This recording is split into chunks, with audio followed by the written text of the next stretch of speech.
Welcome back to Afternoon Live. You've probably seen our next guest's hilarious take on everything from pumpkin spice lattes to Taylor Swift on your Instagram or TikTok feed. Now he joins us today with a look at his adorable new children's book, How You Got Your Name. We welcome comedian Trey Kennedy. Thank you so much for joining us. Hello, thanks for having me. How we doing? Huge congratulations are in order, not only for this book, but you just expanded your family. Yeah, yes. I have a 2-week-old upstairs right now. I don't know how I'm alive, but it's fine. I watched a Pixar movie at like 4:30 a.m. this morning. Hey, I can relate. No, I appreciate you being here on very little sleep. So tell me about, I'm sure having these little ones inspired you to want to get into the children's book game. How did you come up with this book? It seems such a fun journey for parents and kids together.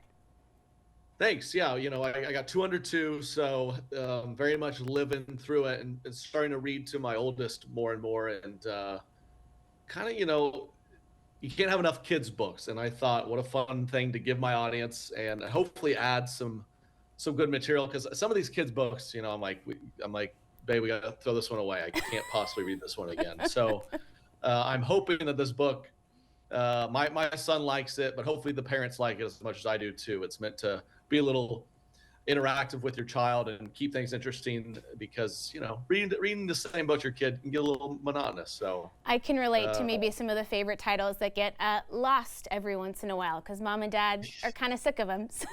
Now this one, Is this a full rhyming book? That's a big challenge.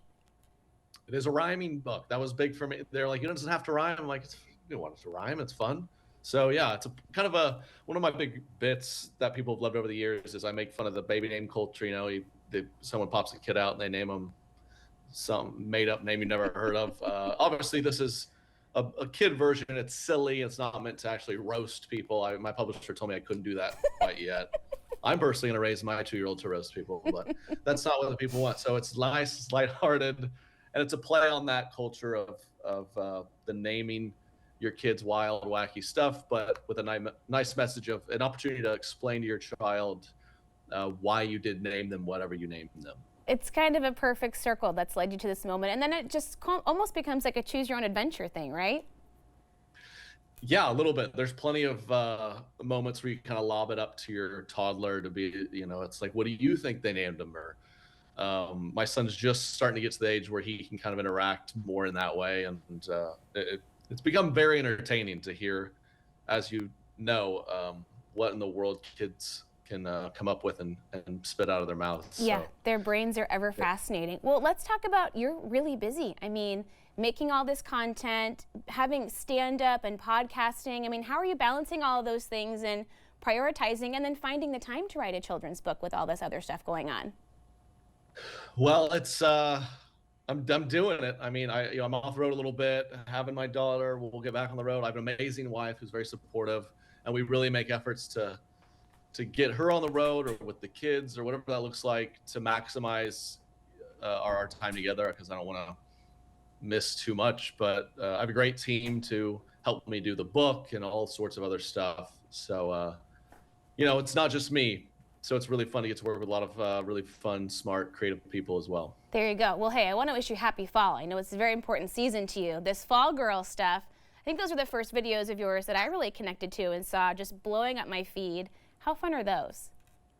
Thank you. Yes, I am proud to, I think, be one of the leading faces in the fall basic girl culture. I start to see the memes. People are like, my boss sent you in my email today. I'm very honored. So I made a video 5 years ago spoofing the fall culture and how every girl loves puns and fall. 50 million views later. It's an annual thing we do, and this is the 6th annual year, and people start messaging me in August, when's the video? So we're filming it very soon. I know more than the average white dude of when the fall foliage turns in my area, so a few more days we're going to get in pretty pristine filming range. Oh, perfect. So expect it soon. It'll be out soon. It makes sense that you already have to start planning when it's still 105 degrees outside. I think we have a little clip that we can listen into here. Let's see some fall girl action. Being a basic fall girl is not easy. I've got to curate fall candles. I've got to take photos of the pumpkin patch. I have to collect dead leaves. I have to figure out new fall puns for my captions. It's a lot, and I'm corn out. Like, like worn out. Does that not make sense? See, back to the drawing board. Man, the crown is heavy. The crown, yeah. You cut off before I twerked on the scarecrow. That's Oh my probably gosh. good for. Well, so, and then building off that, though, you do all these different characters, and you're in a wig, and you're playing different people in the same scene. It takes a lot of effort for like a 90-second clip on TikTok. It does. You know, it's funny when I think back to you're going to go back and watch the very first fall video I did in 2017, 18. It's kind of shocking how quickly I threw that together. And now, yeah, just like everything, the bar's been raised. So quite a bit of effort goes into just the single TikTok these days, but it's fun, man. Yeah, I mean, so do you have like spreadsheets going of like, this is going on Instagram, this is going to go on TikTok, wait, I have this bit I want to save for a podcast. How do you keep your brain organized in that way? Yeah, very true. Yeah, it get a little unorganized, but I've got a good team that helps. But it's always this weird puzzle of what, I think this is funny. Where should I try it? Is it on stage? Is it on Instagram story? Is it a podcast bit? And who really knows? But I feel like I have an inclination, and I just post different stuff everywhere, and you just got to try it. And that's a lot of trial and error. Well, and I know that your wife must be very supportive as well. I think we have another funny video to show. Let's see what this next clip is.